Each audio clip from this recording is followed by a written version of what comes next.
Okay, here's my Harbor Freight blasting cabinet, the inexpensive one. And reading some blogs online, some guys talked about the dust problem that you have with these. And one of the guys recommended putting some automotive undercoating along the seams to prevent this dust buildup. What you can see here is my second coat around the seams inside the blasting cabinet itself.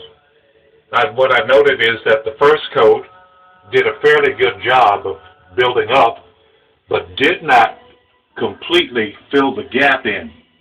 However, my second coat did a great job at filling in that gap and should hopefully prevent the dust leaks that were quite common with my first use of this cabinet.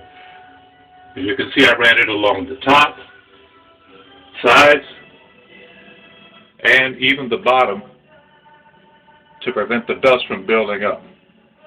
I'll let you know how some other modifications go because I'm having some of the same issues that everyone has talked about with the siphon feed blasters.